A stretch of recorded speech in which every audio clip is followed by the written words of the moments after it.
Bagaimana mungkin seorang wanita dewasa lenyap tak berbekas dari kapal pesiar mewah yang dijaga sangat ketat di tengah samudra yang tak berujung?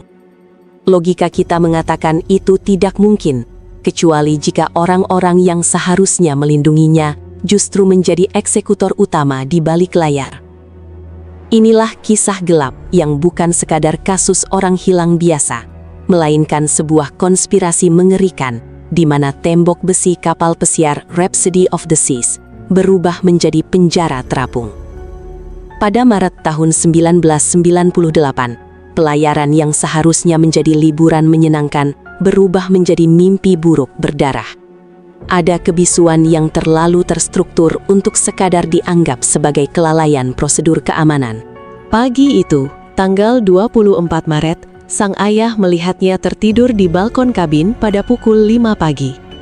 Lautan Karibia tampak tenang, namun ketenangan itu adalah selimut dari badai misteri yang akan datang. Hanya dalam waktu kurang dari 1 jam, ketika sang ayah kembali, kursi balkon itu sudah kosong. Tidak ada tanda-tanda pergumulan, dan yang paling aneh, tidak ada saksi mata di kapal yang dihuni oleh lebih dari 2.000 orang. Bukti fisik di balkon tidak menunjukkan seseorang yang terpeleset, melainkan seseorang yang dipancing keluar secara diam-diam oleh wajah yang sudah sangat ia kenal, ke dalam jebakan mematikan.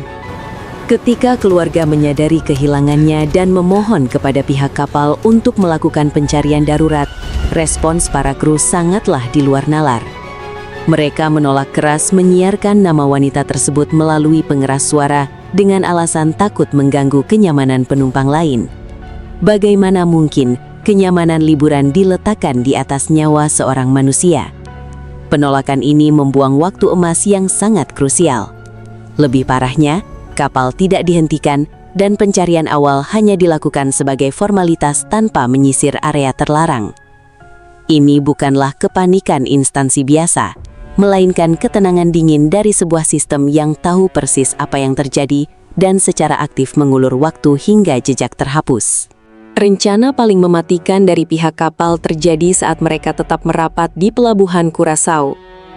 Alih-alih melakukan karantina total untuk memeriksa setiap jengkal kapal, ribuan penumpang dan kru diizinkan turun begitu saja. Pelabuhan menjadi lautan manusia yang kacau, menciptakan rute pelarian yang sangat sempurna bagi para penculik. Para penyelidik independen meyakini bahwa pada momen berlabuh inilah, korban diselundupkan keluar. Mengingat penjagaan pintu keluar yang sangat ketat, mustahil hal ini dilakukan tanpa akses kunci master dan kerjasama dari petugas keamanan pelabuhan. Semua panah kecurigaan mengarah pada orang dalam tingkat tinggi yang mengendalikan alur keluar masuk.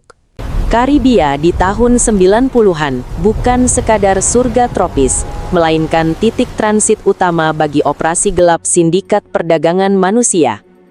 Penyelidikan bawah tanah mengungkapkan dugaan kuat bahwa beberapa kru senior kapal pesiar memiliki afiliasi langsung dengan mafia lokal di pelabuhan.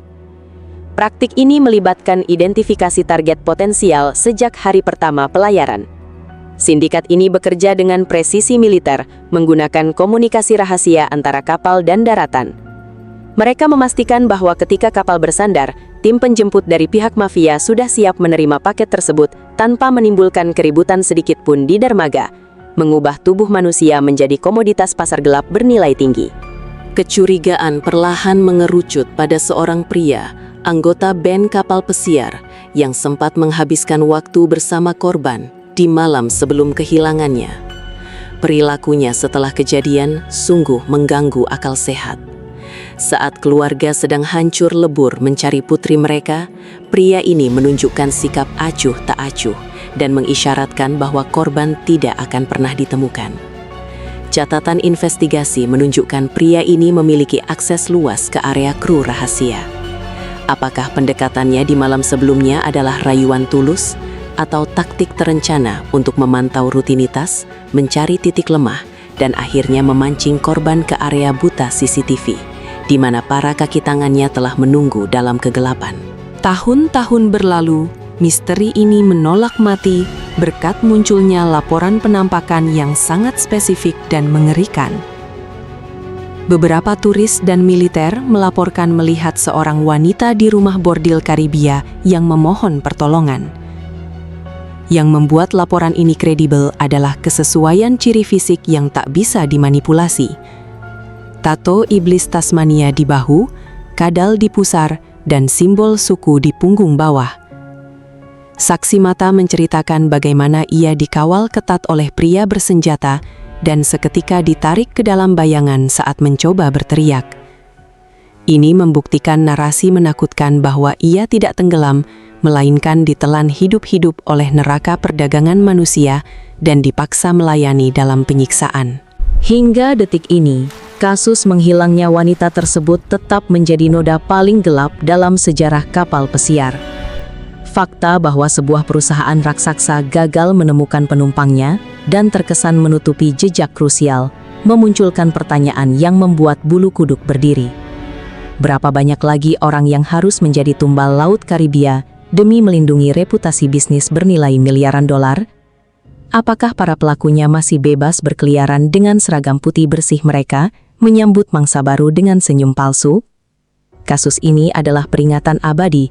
Di balik gemerlap kemewahan lautan, selalu ada bayangan gelap yang siap menyeret Anda ke kedalaman, di mana tak ada yang mendengar jeritan Anda.